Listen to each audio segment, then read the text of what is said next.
I really like what ThinkCar is doing, giving us full functionality with lifetime free updates. So you don't have to pay that yearly subscription to get everything you want to do on a vehicle. This is the ThinkScan 689BT, and it's kind of been taking over the automotive world, but it does have a pretty big price point at around like $500 depending on where you get it. However, ThinkCar was kind enough to send me over the ThinkScan 662. This is basically the little brother to this one, and it's a lot more affordable in the $200 price range. So let's go ahead and get this thing unboxed so we can see what it's like. Give us a manual. We got a screen protector. Here's the scan tool. It's a pretty similar size, maybe not as tall, but about the same width. And this one uses a wired connection instead of this one that has the Bluetooth dongle. It's got some nice heavy duty rubber bumpers. However, the case is plastic, unlike the 689, which is more of an aluminum, but it makes sense for the price point. It does have a little rubber cover that protects the USB-C port where you charge it.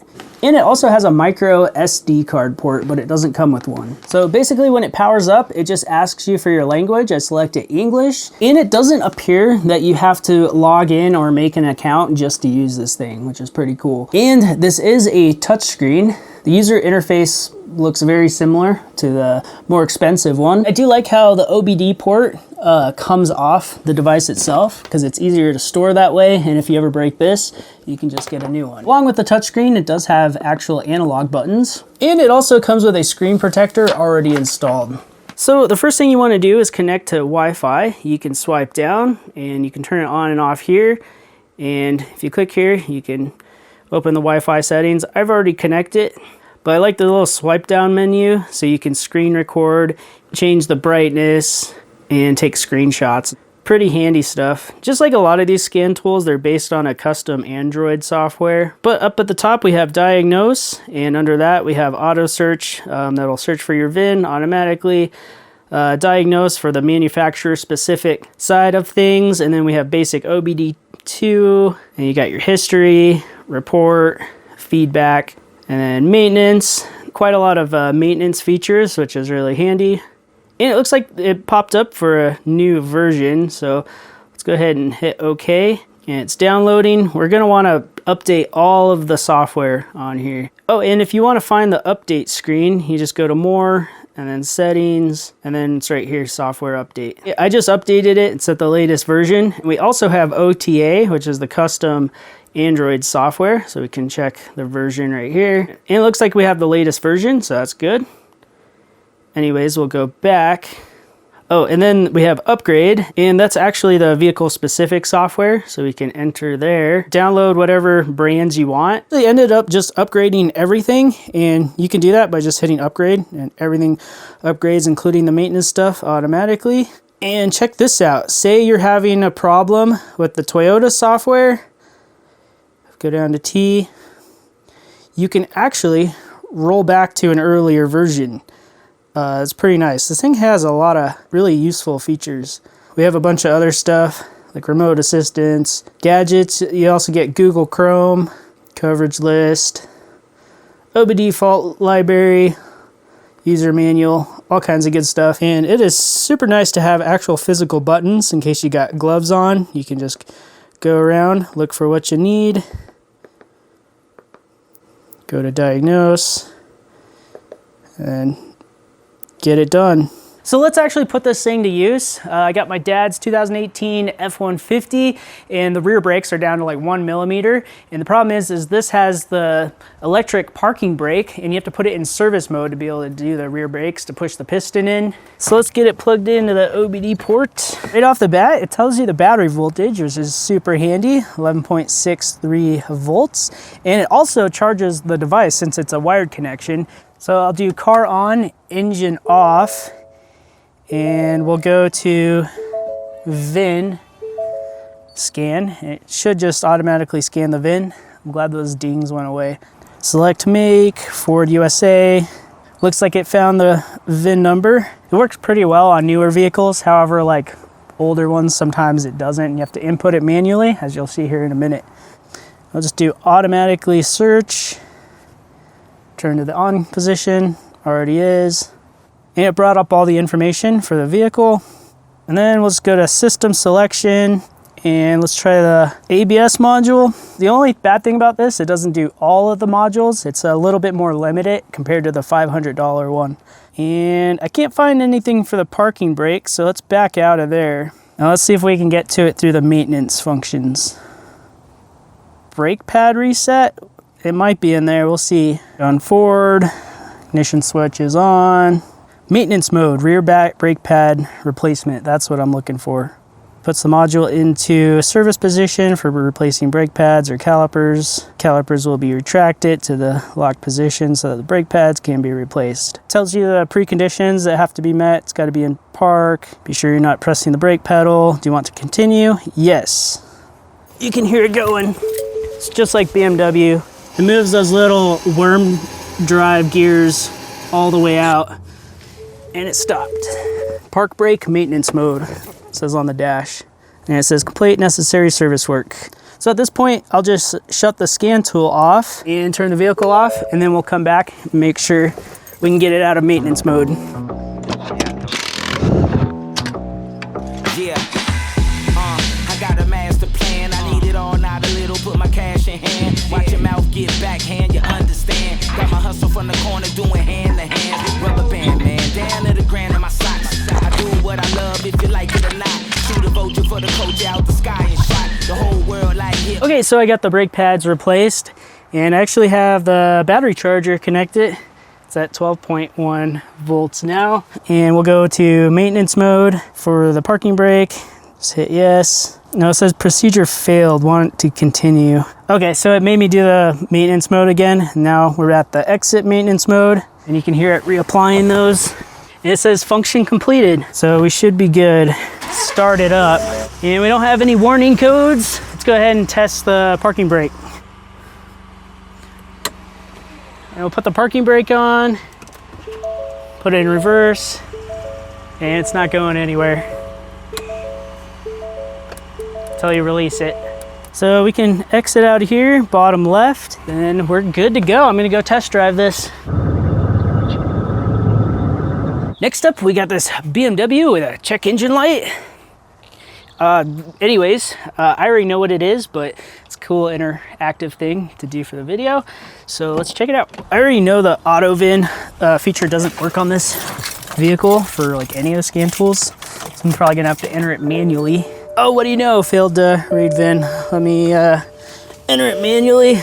And it's super important to verify that it's the correct vehicle. Yeah, I guess we'll try the automatic search. I just want to see how many modules this cheaper scan tool can bring up. And also, I've noticed that the voltage like randomly goes down to 8. I don't know what that's about. I was doing it on the F-150 as well. Yep, everything looks correct. You can turn off the ignition switch, wait 10 seconds. A little song and dance for the BMW. System scan, let's try that. Quite a few modules here. So we want to go into DME, engine control module, ECM, and read DTCs. That's what we want to do. And oh my goodness, I have a Vanos intake fault. But the one that's causing the check engine light is the map thermostat mechanism. So we'll hit details.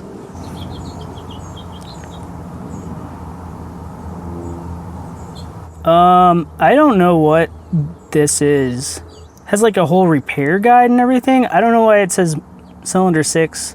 I had a problem a while back where cylinder 6 was misfiring and it was a coil pack. That's so weird. Okay, I just want it to tell me more about that code. All right, we're just gonna go to OBD2 for this. OBD, it's gotta go through the protocols. I'm gonna go to read fault code. Kind of weird, it almost gives me more information on the OBD side as the P0128 coolant thermostat below thermostat regulating temperature. And there's really not a lot of things that can cause that besides the thermostat itself. However, theoretically, it could be an issue with the coolant temp sensor. However, if there was like an open circuit or something like that, it would probably have a different code saying temp sensor out of range, but I'm not 100% sure on that. So let's go ahead and go to read freeze frame data. So engine coolant temperature 174. It's not super cold, but it's supposed to be a bit hotter than that. Definitely better than overheating. If it was overheating, could be a lot of things. Based off of what I'm seeing, it needs a thermostat. Plus, it's really common for these to start overcooling after a long time. And when I bought this car, I bought it from a guy that I worked with. He like made his own shop, and he actually replaced the water pump with a name brand one, and he didn't replace the thermostat. Usually you want to replace both of those at the same time. The electric water pumps on these last about like 70 to 100,000 miles usually. So here's the new thermostat. It's made by Waller, same exact brand that makes them for this BMW. However, they sell them on the aftermarket without the BMW stamp on them, and they're a lot cheaper, but they're the exact same thing. And I recommend using quality parts, especially with the water pump and thermostat. And also, I'll say something, just don't think you'll buy one of these scan tools and it'll just tell you what to replace every time and it'll work. So that's not really how that works. These are just tools. They can help you. You can see all the data PIDs, see what fault codes there are. There's a lot more that goes into diagnosing than just that. This is kind of like a special case scenario. There's really nothing else that can cause overcooling besides a thermostat or if a temp sensor is reading incorrectly. But anyways, I'm gonna go back and just clear fault code. And I'm not gonna start it until I get the thermostat in, so we don't have to go back in here.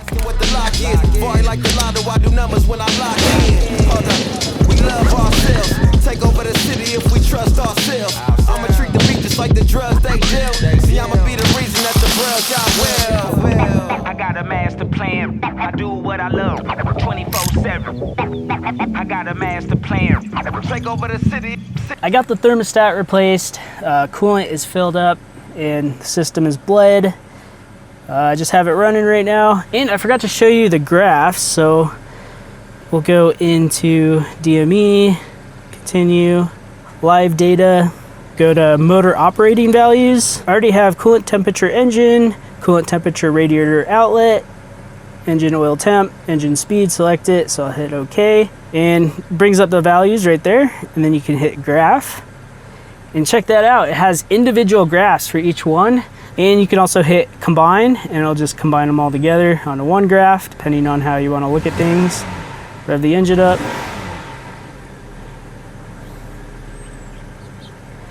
Go back. Coolant temperature is rising. But all in all, guys, the 662 is a pretty neat little scan tool for the price point. I don't think you can really do much better than this if you're only going to spend $200. I do like the more expensive one just because it has a lot more features and you can access a lot more modules. And either one you get, there's free lifetime updates. Hopefully ThinkCar sticks to that. And again, I don't know what was going on when I clicked on more information on the map thermostat code on the BMW side. I just started like typing all of this stuff. I think that might be their like AI repair thing.